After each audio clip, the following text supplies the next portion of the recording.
जिल्हा परिषदेच्या शाळेतून शिकलेले पण कलेक्टर झालेले आहेत. शाळेच्या बाबतीत एक बोलायचं राहिलं की पॅरेंट्सला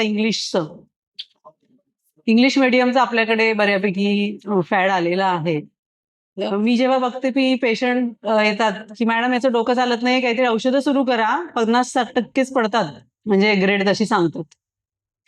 तर तिथे ना मेन प्रॉब्लेम विचारावा की तुला कोणत्या भाषेचा प्रॉब्लेम येतोय. तुला सायन्स समजत नाही, गणित समजत नाहीये, की तुला इंग्लिश भाषा आवडत नाहीये, समजत नाही, बोलता येत नाहीये. कारण जेव्हा आपण घरात मराठी बोलतो ना, तेव्हा तिकडे प्रॉब्लेम होतो. त्यांना कमी लेखण्याची भावना होते मुलांना. मग ते लोअर कॉन्फिडन्समध्ये जातं, की अरे मला तर येतच नाहीये. तर कारण त्याच्या प्रयत्नासाठी तो एकटा नसतो ना, ॲडमिशन घेण्यापुरता हे लोकं खूप आपल्याशी छान 17 फोन करणार, ॲडमिशन घ्या. आणि जेव्हा खरी वेळ येते, तेव्हा सगळं कळतं की इथे आपल्या बाळाला कमी पडतंय.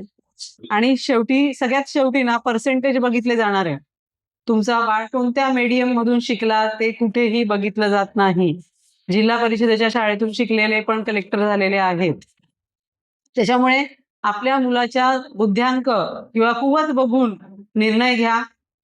स्टेटस सिम्बॉल बनवू नका की नाही मग माझ्या मित्राचा मुलगा इंग्लिश मिडियमला जातो, सीबीएसई, आयसीएसई. आणि आपल्याला आपण दोघं टाइम जॉब करतोय दोघं जण, तर आपल्याला किती वेळ आहे. तर तिथे लक्षात घ्या की आपण जर वेळ देऊ शकणार नसाल तर त्याला स्वभाषेमधून सेम इंग्लिशची आलेली आहे आजकाल, ते तिथे बेटर ऑप्शन आहे. तो विचार नक्की करा. आणि मुलांचा कॉन्फिडन्स भाषेमुळे किंवा आपल्या स्टेटस सिम्बॉलमुळे कमी होऊ देऊ नका. चला, धन्यवाद.